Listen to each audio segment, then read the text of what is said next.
So my name is Tori Atkinson, and today I will be talking about lawns and the symbolism that they have in our country.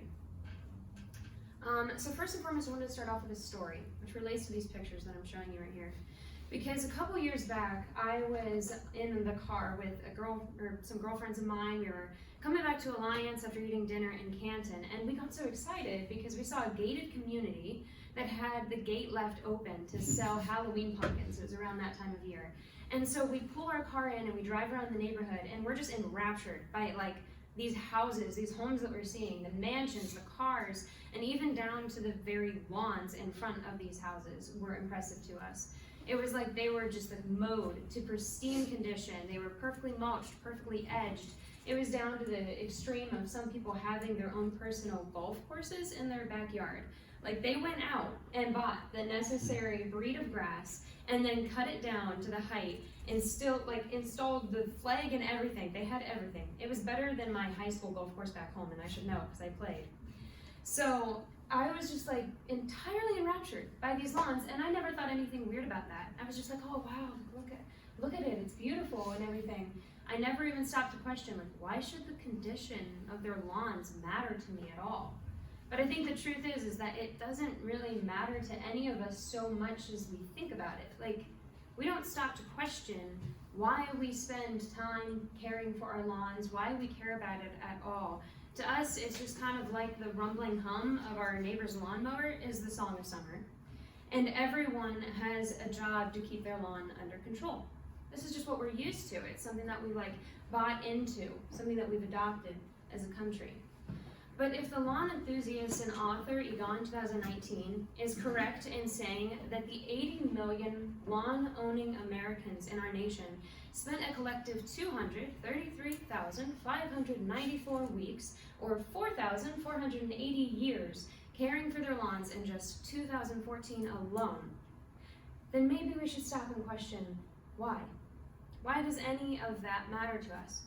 I think one of the best ways to approach this question is by first diving into the history of lawns. Because some say that land ownership dates all the way back to the beginning of time.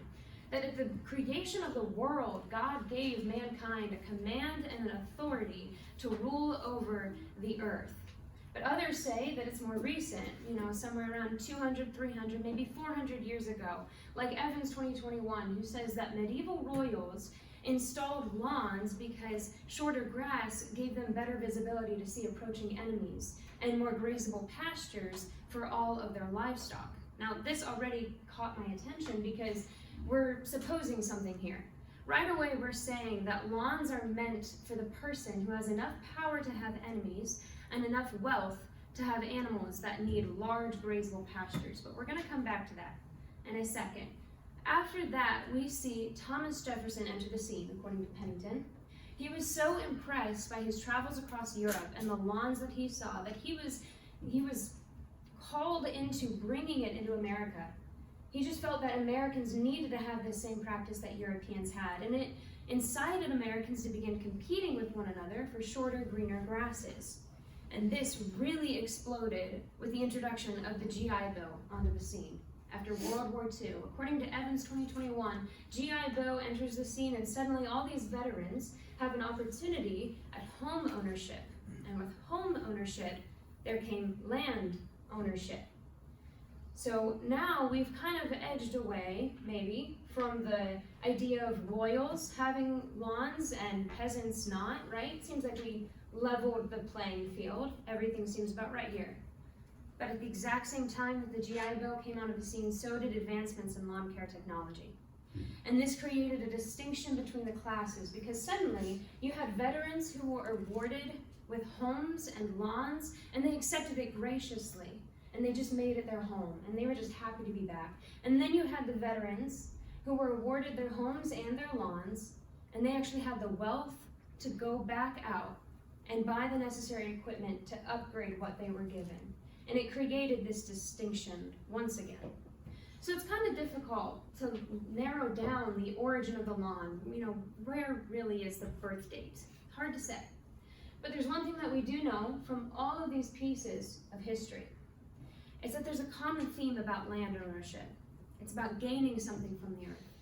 We often think about taking care of the earth as giving to it. But in truth, we're gaining something from it every time we instill this practice. According to the biblical narrative, mankind gained authority. According to the historical narrative, European royals gained warfare advantage. And according to our very recent past, veterans gained a distinction of rank even while they were at home. So the lawn became a clear display of status and wealth. It inspired Americans to begin competing with one another. And it gave the common man the opportunity to have a sense of superiority. And it was as though the lawn in front of his home became like the banners to his kingdom. Because after all, a man's home is his castle. So after all this time and all of this history, it culminated in this one statement. Land is about success and power. So if land is about success and power, that makes it a status symbol. And according to Jack Solomon in his 1988 Masters of Desire, a status symbol can be defined as something that is expensive and or only available to people with influential connections. So if we run lawns against this definition, we see first and foremost that according to Parameter 2020, Americans spend a total of $60 billion per year to maintain their lawns. Expensive? Absolutely.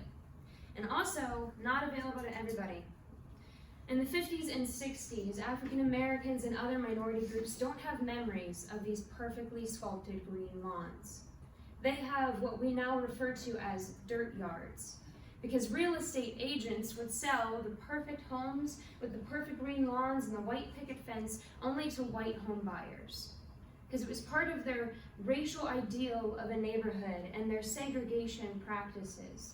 And already we see this display of what a lawn really meant to them, because they were saying the lawn is only meant for a particular type of person. If you didn't fit that, you didn't get it. And so if someone were to enter a neighborhood and they would see only dirt yards, they would know exactly the socioeconomic standing of the people that they were surrounded by. Despite all this discrimination, however, lawns continue to spread. And according to the Costa 2017 and Parameter 2020, grass has now become the most grown crop in the United States, covering 40 million acres of our nation, which is 3 times the amount of any other crop. So all this time and all this money and all this space has been devoted to a crop that produces no harvest. But that's because it produces a different type of harvest. If lawns are about displaying our status and our power to one another, then it's certainly been working. Because according to Yang et al. 2019, government officials have visited our nation and been impressed by our practices, just like Thomas Jefferson was years ago, that they want to implement it back in their own countries. And no one has done this quite like China. Chinese government officials saw what we were doing in our nation and they implemented it in their own, but they also enhanced it to the point where they now have what are referred to as closed lawns. These are lawns that people are not even allowed to touch. There's no children playing on them, no backyard baseball games, no picnics, because the Chinese understand that what the lawn is really about is not what we boast of, that we pretend it's about family. No, they understand that the lawn is about status and success. And because of this, they want to keep it in pristine condition. There's an emphasis on the perfection of these lawns. But achieving perfection in these lawns is not an easy thing to do. And it's really harsh on the environment, according to Yang et al. 2019. All the pesticides, herbicides, greenhouse gas emissions, overuse of water, and the lack of biodiversity, they all take their toll on the earth. And I really want to focus on this lack of biodiversity because it stands out to me. In America, we preach on diversity all the time. And we preach on upward mobility with the American dream, that anyone can achieve whatever they set their mind to, whatever they desire. And yet, even down to a very blade of grass, we will cut out or dig up something that we think is unsightly. So much for the American dream and diversity, right? So when it comes to our land, what we end up doing is beating it into submission for the sake of power and aesthetics. And it makes sense why Lewis, 1979, in his description of the American landscape, describes our behavior as conquering geography. Because in truth, that's all we're really doing with our land. This part always makes me think of what Stephen Schwartz, the lyricist for Disney's Pocahontas, had Pocahontas tell John Smith. Okay? She tells him, "You think you own whatever land you land on. The earth is just a dead thing you can claim. But I know every rock and tree and creature has a life, has a spirit, has a name." And I don't say that because I think that we need to adopt some Native American philosophy about how to treat our land, but I do say it because I think the shift in the way our nation was once treated as a land to how it's now treated is incredibly poignant. According to Harvey 2006, the land that was once revered is now dominated. The land that was once deified is now disrespected. And I don't think the disrespect comes so much in our actions. I mean, what's really so bad about just mowing? But I think it comes a lot in our attitude. That every person who has a home is now just considering how to conquer the land in front of it. How might they conquer that land to show others their wealth, their status, that they have enough money and enough time and enough power to do so?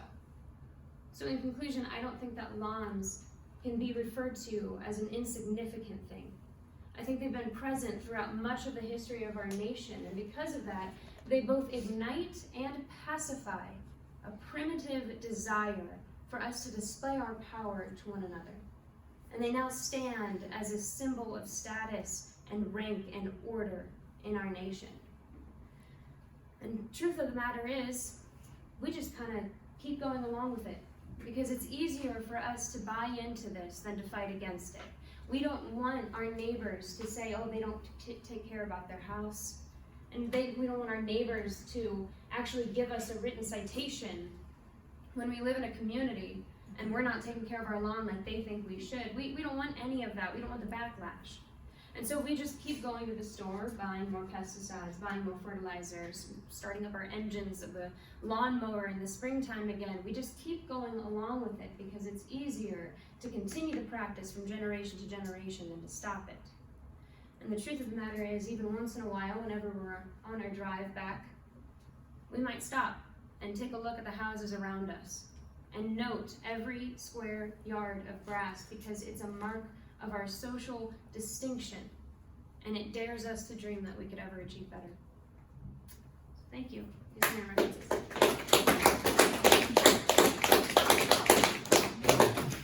Any questions?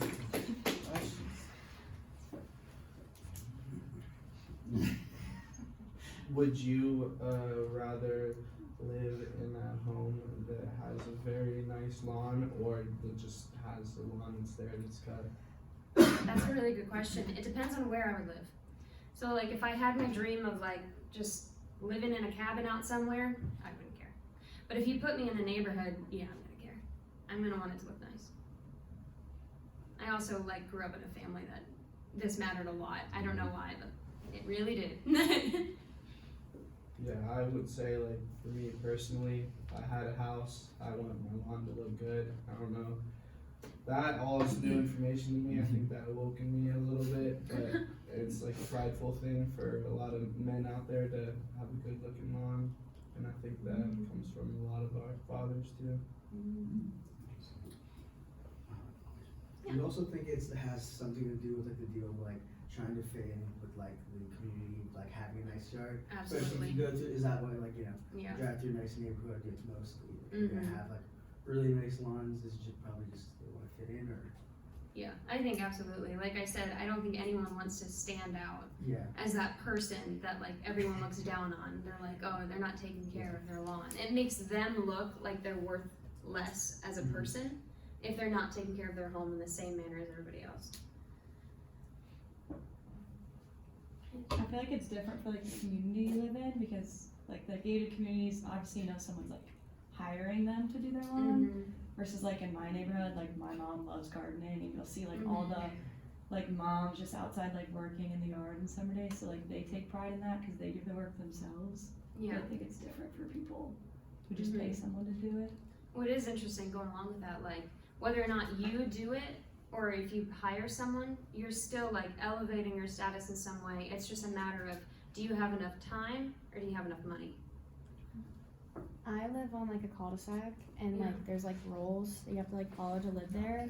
Like Yeah. you can't have like a broken down like car like sitting anywhere on your property. You have to have like maintained lawn, and like when you sign like your lease, like you have to either say you're gonna take care of your lawn yourself, or you have to like hire somebody, or like the people who own the property like have to say that they'll bring somebody in to like mow your lawn for you, and then you have to like pay like the landowner. Yeah.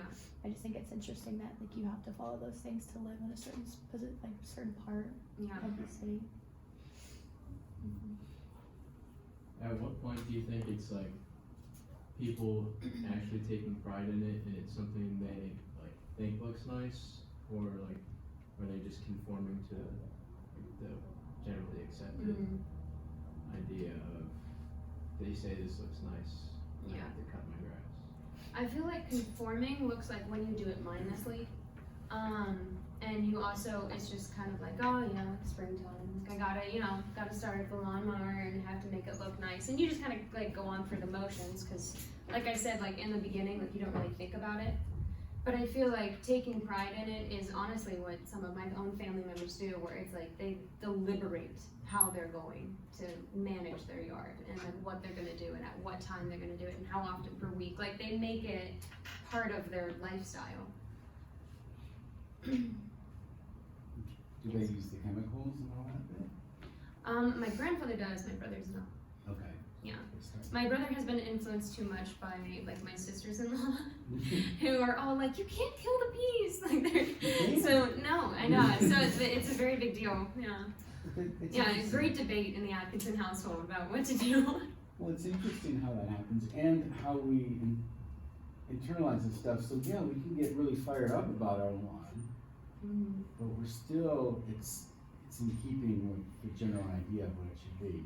There are some people around us that, and we don't come up with our lawn anymore either, but they'll just let it go. But actually, it's kind of nice. Yeah. When I But wrote it about wouldn't it, be ever- yeah. I wrote about it in my paper. That's kind of how Great Britain is now. Like, you know, we talk about we were influenced by Great Britain, but my parents went over there and they were just got like laughed at by people who were like, oh, you're American, like you take care of your yard, like you probably like firing with a mower now. And my parents were just like, what the heck? But yeah, they like laugh at us for it. I think it's ridiculous. It's a nice time with diversity too, and just this more comment, in the new study they've done, looks really accurate, is that carbon dioxide can be absorbed incredibly by diverse soil and plants. Yeah. Like that's where we're losing a lot of it. That's amazing. Good deal. Yes. Do you think this will change? No. I think it's probably just gonna keep getting worse actually, that we're gonna start caring more and more. Go for it. Do you think there's anything else that people unknowingly like take pride in to like inflate themselves, I guess, or like feel better? Did someone say clothes? Yeah. Sure. Yeah, honestly, clothes comes to mind. Because I feel like other things you are more aware of that you're doing. You're aware that you're buying a sports car. You're aware that you're buying a big house. But like, clothes is one of those like I think understated things.